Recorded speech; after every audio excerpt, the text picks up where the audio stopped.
Hi, I am going to read one of my kids' favorite books. I got it from an Usborne representative, and it's called Fox by Margaret Wilde and Ron Brooks. The illustrations are just so beautiful. Fox. To Ron, Rosalind, and Sarah, with thanks.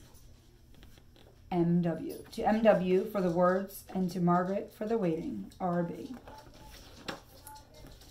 Alright, so as you can see, the words are super unique, so it's going to be a little bit tricky to read. Through the charred forest, over the hot ash, runs dog with bird clamped in his big, gentle mouth. He takes her to his cave above the river, and there he tries to tend to her burnt wing. But Magpie does not want his help. I will never again be able to fly, she whispers. I know, says Dog. He is silent for a moment, and then he says, I am blind in one eye. But life is still good.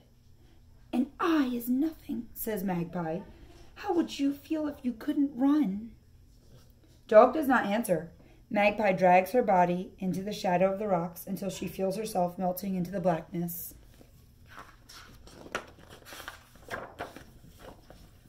Days, perhaps a week later, she wakes with a rush of grief. Dog is waiting. He persuades her to go with him to the riverbank. Hop on my back, he says. Look into the water and tell me what you see. Sighing, Magpie does as he asks. Reflected in the water are clouds and sky and trees and something else. I see a strange new creature, she says. It's us, says Dog. Now hold on tight. With Magpie clinging to his back, he races through the scrub, past the stringbarks, past the clump of yellow box trees, and into the blueness. He runs so swiftly, it's almost as if he were flying. Magpie feels the wind streaming through her feathers. I feel like it's glaring. And she rejoices. Fly, Dog, fly. I will be your missing eye, and you will be my missing wings. As Dog runs with Magpie on his back every day through the summer and through the winter. After the rains, when saplings are springing up everywhere, a fox comes into the bush. Fox with his haunted eyes and rich red coat. He flickers through the trees like a tongue of fire, and Magpie trembles.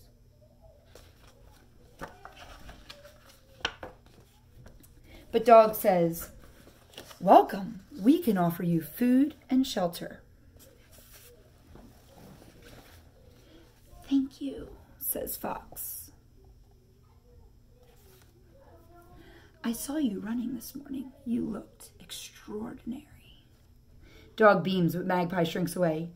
She can feel Fox staring at her burnt wing.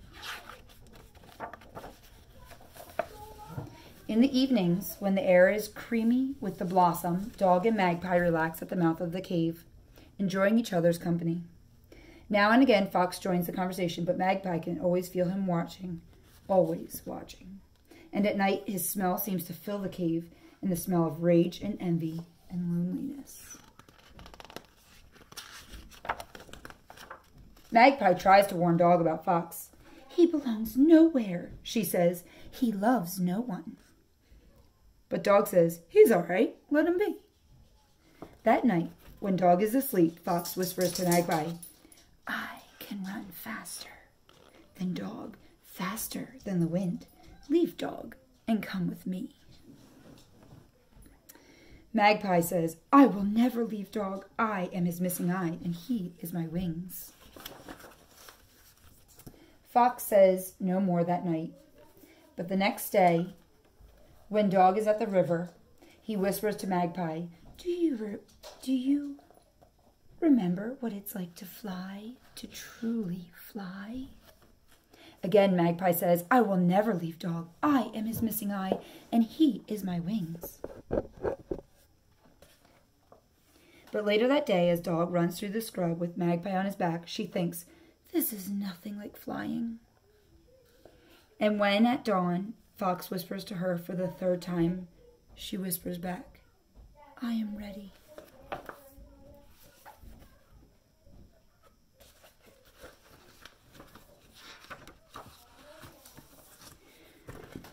While Dog sleeps, Magpie and Fox streak past the coolabah trees, rip through the long grass, pelt over the rocks.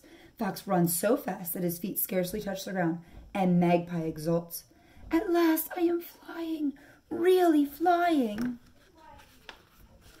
Fox scorches through the woodlands, through the dusty plains, through the salt pans, and out into the hot red desert. He stops, scarcely panting. There is silence between neither moves, neither speaks. Then Fox shakes Magpie off his back as he would a flea and pads away. He turns and looks at Magpie and he says, now you and Dog will know what it's like to be truly alone. And then he's gone.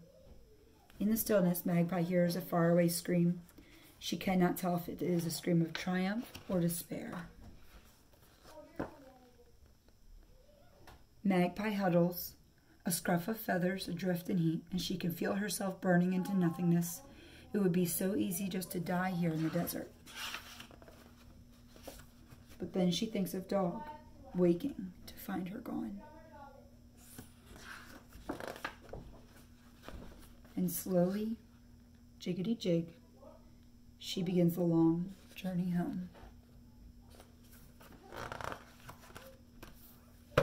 So, do you think she gets back? Tell me your thoughts.